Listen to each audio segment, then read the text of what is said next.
Hello everyone, welcome back. I am Mrs. Reena Dalal. Today's lecture is for revision only. This lecture will help you in preparation of your exams. In this lecture, we will revise our chapter 1 of geography and we will discuss all the important things of this chapter with the help of book. So, open your books with me and come to chapter 1 of geography. We will start from chapter 1. First of all, see the name of this chapter. What is the name of this chapter? The name of this chapter is resources. तो सबसे पहले हमें यही पता होना चाहिए कि resources होते क्या है और हम इनको कैसे define कर सकते हैं. We can say that anything or everything in our surrounding that can be used to satisfy our needs is called a resource. हमारे आसपास कोई भी ऐसी चीज़ जो हमारी ज़रूरत को पूरा करे वो हमारे लिए क्या होती है? Resource. For example, if I want to write something on the board, then can I write with my fingers only? No. Then what I need? I need a chalk. With the help of chalk, I can write on board. That's why this chalk is a resource for me. Why resource? Because it is satisfying my need to write on the board. That's why it is a resource for me. Next example, if we are very thirsty, then what can we drink? We can drink water. Yes or no? We can drink water. Means water can quench our thirst. जो पानी है वही हमारी प्यास बुझा सकता है. That's Y water is a resource for us. अभी हम सभी एक दूसरे से जो इंटरेक्ट कर रहे हैं, कैसे कर रहे हैं? With the help of mobile phones. That's why these mobile phones are resources for us. क्योंकि उन्हीं की हेल्प से हम एक दूसरे से इंटरेक्शन कर रहे हैं. मीन्स हम कह सकते हैं हमारे आसपास जो भी चीज़ ऐसी है जो हमारी ज़रूरत को पूरा करे उसको हम क्या कहेंगे? That is a resource for us. One more thing is given on this page, utility. What is utility? We can say that utility is the want satisfying power of a commodity. It is also called usability. और जितने भी resources होते हैं उन सब के अंदर ही क्या है? utility होती है. Means उनके अंदर हमारी ज़रूरतों को पूरा करने की पावर होती है. That is called utility. Next thing is value. जितने भी रिसोर्सेज होते हैं उन सब की वैल्यू होती है. लेकिन ये जो वैल्यू है वो टू टाइप्स की हो सकती है. कौन कौन सी? Economic value and non economic value. Economic value is also known as commercial value. अब ये इकोनॉमिक वैल्यू क्या होती है? फॉर एग्जाम्पल, अगर आप मार्केट के अंदर जाते हो, वहाँ पर आप कोई भी जैसे शर्ट परचेज करते हो या मेटल से बनी हुई कोई चीज़ जो है आप परचेज करते हो, उसके लिए आपको पेमेंट करनी पड़ती है, आपको पैसे देने पड़ते हैं. मीन्स उसकी क्या है? इकोनॉमिक वैल्यू है जिसके लिए हमें पैसे देने पड़ते हैं. ओके. कुछ ऐसी चीज़ें भी हैं जिनकी इकोनॉमिक वैल्यू नहीं है. वो कौन कौन सी हो सकती है? फॉर एग्जाम्पल, हम किसी गाड़ी में बैठे हुए कहीं पर हम जा रहे, रास्ते में हमें बहुत ही सुंदर जो लैंडस्केप है वो देखने को मिलती है, बहुत ही सुंदर दृश्य देखने को मिलता है. हम उसको देखकर बहुत ही खुश हो जाते हैं, लेकिन हमने उसके लिए कोई पैसे नहीं दिए हैं. मीन्स इसकी कोई भी कमर्शियल वैल्यू नहीं है. जो नेक्स्ट चीज़ है जैसे होम रेमेडीज़. हमारे घर के अंदर जो ग्रैंड मदर्स होती हैं, कई बार जब हम बीमार हो जाते हैं तो क्या करते हैं? वो हमें कुछ ऐसे नुस्खे बताते हैं, ऐसे रेमेडीज़ बताते हैं जिससे हम जल्दी ठीक हो जाते हैं और हमें डॉक्टर के पास भी नहीं जाना पड़ता है. लेकिन हम वहाँ पर पैसे पे नहीं करते हैं क्योंकि ये एक ऐसी चीज़ है जिसकी क्या है? इकोनॉमिक वैल्यू नहीं है. थर्ड एग्जाम्पल, हमारे लिए हमारे फैमिली मेम्बर्स का या हमारे फ्रेंड्स का जो भी अफेक्शन है, जो भी लव है उनका हमारे लिए, हम उसके लिए पे नहीं करते हैं. मीन्स ये ऐसी चीज़ें हैं जिनकी कमर्शियल वैल्यू नहीं है. जब भी हम कमर्शियल या इकोनॉमिक वैल्यू की बात करते हैं मीन्स हम पैसे की बात करें. लेकिन जो होम रेमेडीज़ हैं, जो ब्यूटीफुल लैंडस्केप है, या फिर और क्या बताया मैंने, affection from family members and friends, इनके लिए हम कोई भी पेमेंट नहीं करते. मीन्स इन चीज़ों की क्या है? कोई इकोनॉमिक वैल्यू नहीं है. Now come to next page. और next page two things are given here, time and technology. And time and technology, we can say that these are very important factors that can change a substance into a resource. With the time कोई भी substance है वो resource बनता जाता है, और with the help of technology human beings उसको find out भी करते हैं, साथ में उसके ऊपर कुछ प्रोसेस करके उसको यूजेबल बना लेते हैं, अपने लिए एक रिसोर्स में कन्वर्ट कर लेते हैं। तो यहाँ पर क्या बताया, टाइम एंड टेक्नोलॉजी ये बहुत ही इंपॉर्टेंट फैक्टर्स हैं जो किसी भी सब्सटेंस को रिसोर्स बनाने में हेल्प करते हैं। Next thing, types of resources. यहाँ पर आपके चैप्टर में रिसोर्सेज के 3 टाइप्स बताए गए हैं, और वो कौन कौन से हैं, natural resources, human made resources and human as a resource. We will discuss all these types of resources one by one. We will start from the natural resources. What are natural resources? It is very easy. We can say that the resources that we draw from nature, or the resources that we get from nature, they are called natural resources. And the resources that are made by nature, they are called natural resources, and these resources can be used without much modification. जैसे nature ने हमें दिए हैं हम वैसे ही इनको use कर लेते हैं। अगर कहीं मॉडिफिकेशन करने की नीड भी होती है तो वहाँ पर थोड़ा बहुत ही मॉडिफिकेशन करते हैं, वरना डायरेक्टली ही हम नेचुरल रिसोर्सेज को एज इट इज़ यूज़ कर लेते हैं। For example, rivers, mountains, rocks, air, ये सभी चीज़ें क्या है, they are made by nature, that's why they are the example of the natural resources. अब जो नेचुरल रिसोर्सेज हैं उनकी कुछ कैटेगरीज बताई गई हैं, उनको कुछ पार्ट्स में डिवाइड किया गया है। हम किसकी बात कर रहे हैं, natural resources. Natural resources are categorised into 4 types, और वो कौन कौन से हैं। First is on the basis of level of development and use, second is on the basis of origin, third is on the basis of stock, and the fourth one is on the basis of distribution. We will discuss all these one by one. First category, on the basis of the level of development and use, there are 2 types of resources, actual resources and potential resources. पहले हम actual resources को discuss करेंगे। We can say that these resources are present, these resources are used at present, and the entire quantity of these type of resources are known. ऐसे resources जिनका present में हम use भी कर रहे हैं उनकी क्वांटिटी कितनी है ये भी बात हमें पता है। ऐसे रिसोर्सेज को क्या कहते हैं, actual resources. For example, Ruhr region of Germany and petroleum in West Asia and the dark soil of Deccan plateau in India. इसमें क्या बताया है, Ruhr it is the name of a place, ये जर्मनी के अंदर एक प्लेस है, और यहाँ पर कोल डिपॉजिट्स हमें देखने को मिलते हैं। और इंडिया के अंदर जो डेक्कन प्लेटो है, जो महाराष्ट्र और कर्नाटका की साइड का जो हिस्सा है, यहाँ पर डार्क या ब्लैक सोइल यहाँ पर मिलते हैं, that is actual resource. Actual कैसे, क्योंकि कितने रीजन पर या कितने एरिया पर ये सोइल मिल रही है और इसकी फर्टिलिटी कैसी है, ये चीज़ें हमें पता है, मीन्स प्रेजेंट डे में हम उसका यूज़ कर रहे हैं, that's why it is actual. Next is potential. Potential resources क्या होते हैं, the resources whose entire quantity is not known and they are not used at present time, but it may be possible that in future they may be used. हो सकता है कि future में हमारी technology काफ़ी डेवलप हो जाए, उसकी वजह से हम उन रिसोर्सेज को फ्यूचर में यूज़ करना शुरू कर दें। For example, uranium found in Ladakh. India के अंदर, लद्दाख के अंदर जो भी यहाँ पर यूरेनियम मिलता है उसका यूज़ अभी नहीं किया जा रहा है।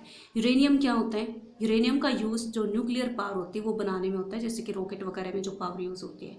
लेकिन ऐसा नहीं है कि इंडिया के अंदर न्यूक्लियर पावर बनती ही नहीं है, बहुत सारे ऐसे पावर स्टेशंस लगाए गए हैं, लेकिन उनके लिए जो यूरेनियम है वो अदर प्लेसेस से लिया जाता है। लेकिन लद्दाख के अंदर जो अभी तक यूरेनियम है उसको निकाला नहीं गया है, उसको यूज़ नहीं कर रहे हैं, मीन्स हम उसको फ्यूचर में यूज़ कर सकते हैं।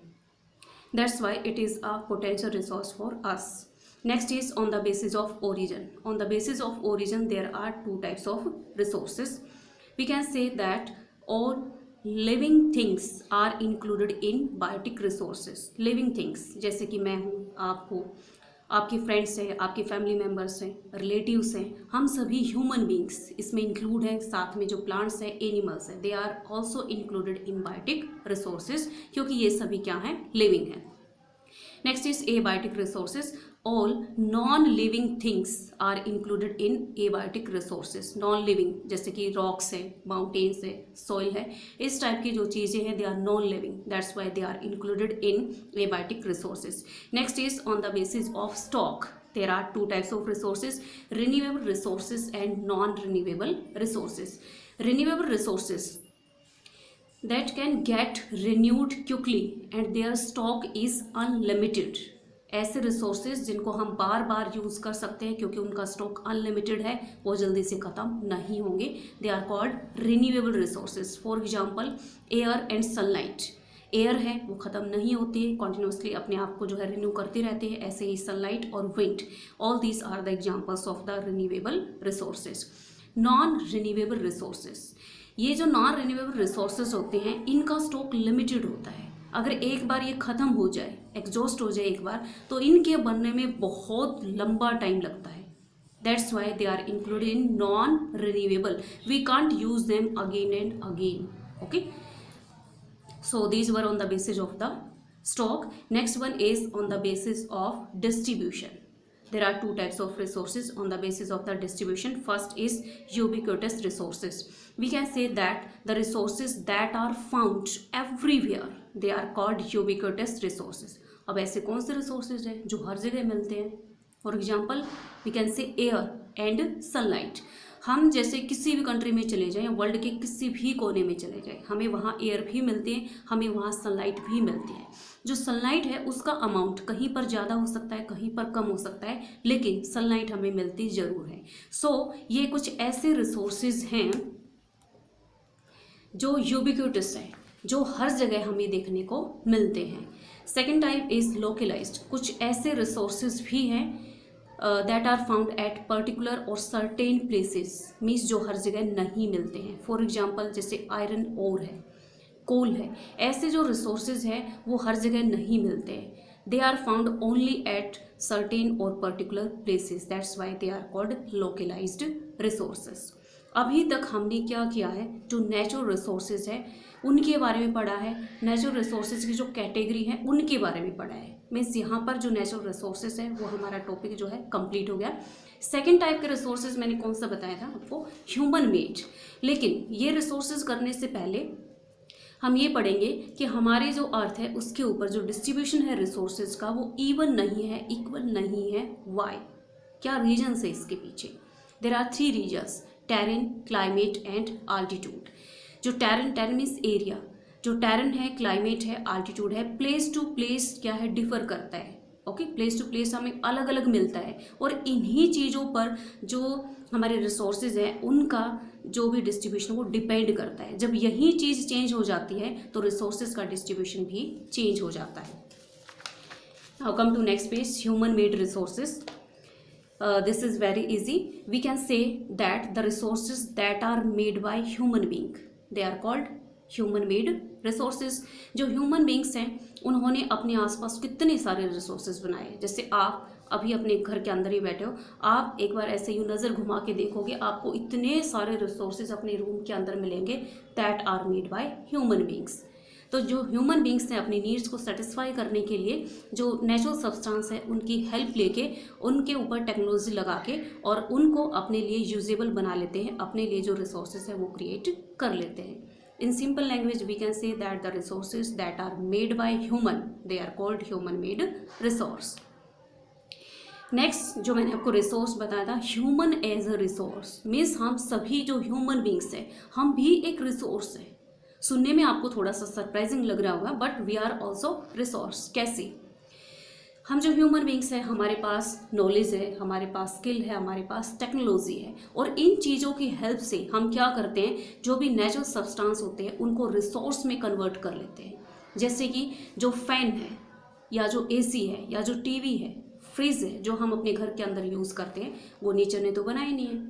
हमने क्या किया, जो नेचुरल सब्सटेंस है उनसे उनकी हेल्प ली, उनके ऊपर टेक्नोलॉजी लगाई और उनको एक ऐसे रिसोर्स में कन्वर्ट कर दिया जो हमारे लिए यूज़फुल है।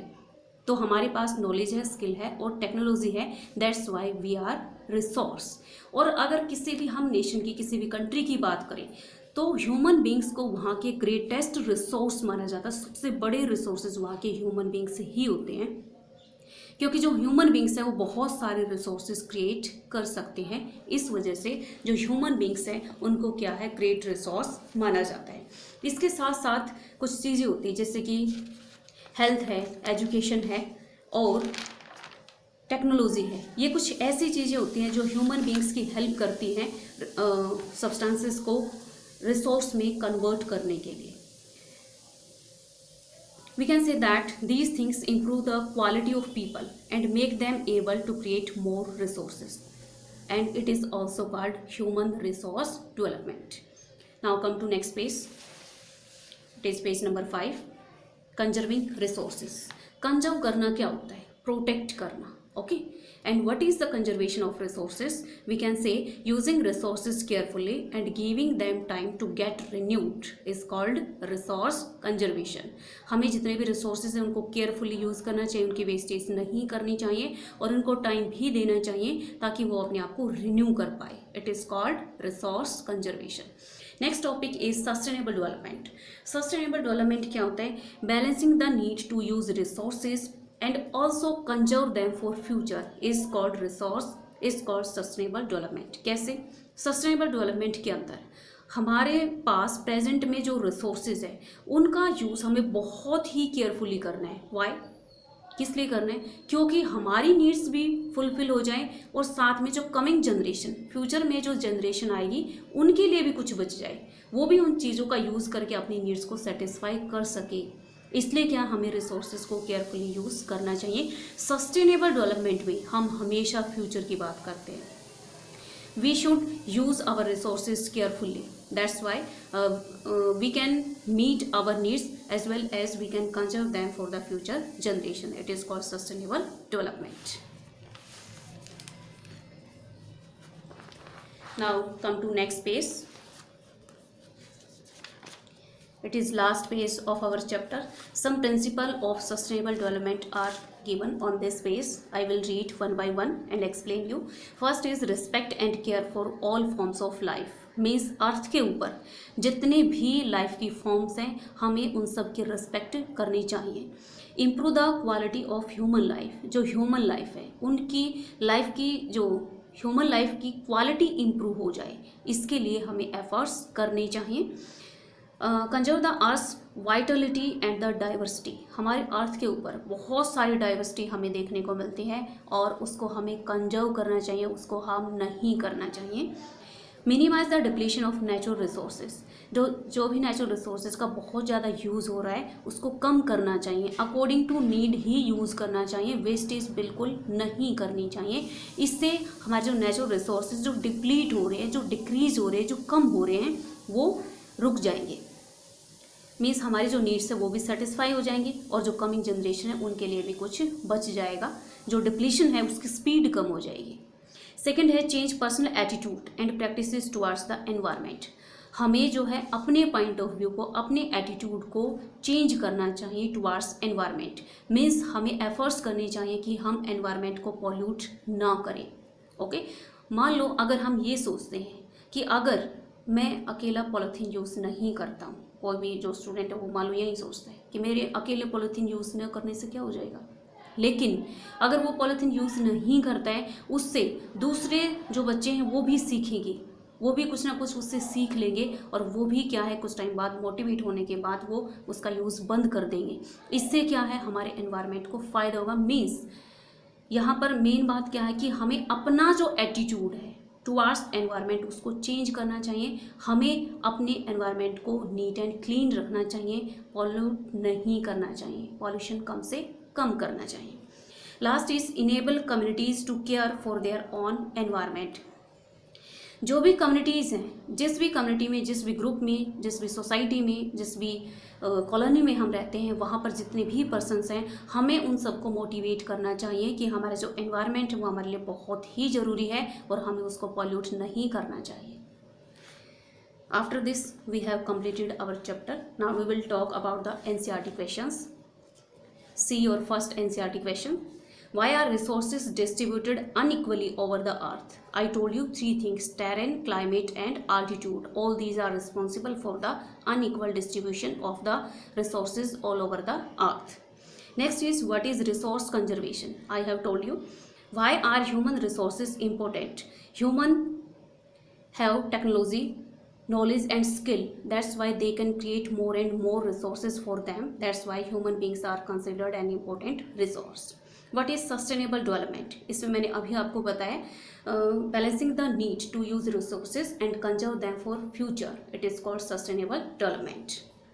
Next is potential and actual resources. I have told you potential that are not used at present time, actual that are used at present time. And potential, whole quantity of potential resources are not known, while the entire quantity for the actual resources is known to us. Next is ubiquitous and localized resources. Ubiquitous that are found everywhere, for example air and sunlight. Localized that are found at particular places, for example iron, copper. ये आपके NCERT questions हैं. इसके बाद कुछ internal questions अब भी आपसे जो है पूछे जा सकते हैं. For example, what help in making people a valuable resource? ऐसी कौन सी चीज़ें हैं जो ह्यूमन बींग्स को वैल्यूएबल रिसोर्स बनाने में हेल्प करती है? I told you 3 things: health, technology and skill. What is human resource development? जैसे कि जो एजुकेशन है या फिर जो हेल्थ है, स्किल है, अगर इनके ऊपर जो गवर्नमेंट है काफ़ी पैसा लगाती है तो इससे क्या होगा, जितने भी ह्यूमन बींग्स हैं वो सभी एजुकेटेड होंगे, उनकी हेल्थ अच्छी रहेगी. इट मीन्स उनकी जो क्वालिटी है वो इम्प्रूव हो जाएगी and they will be able to create more and more resources. It is called human resource development. Difference between renewable and non-renewable resources. I have told you renewable means that can be used again and their stock is unlimited. Non-renewable that cannot be used again and their stock is limited. Once they exhausted, then they will take a long time period to get renewed. तो इस तरीके से आपसे जो question है वो पूछे जा सकते हैं. हम ये चैप्टर अपना कंप्लीट कर चुके हैं. सभी जो क्वेश्चंस है इंटरनल और एनसीईआरटी हम यहाँ पर डिस्कस कर चुके हैं. Thank you.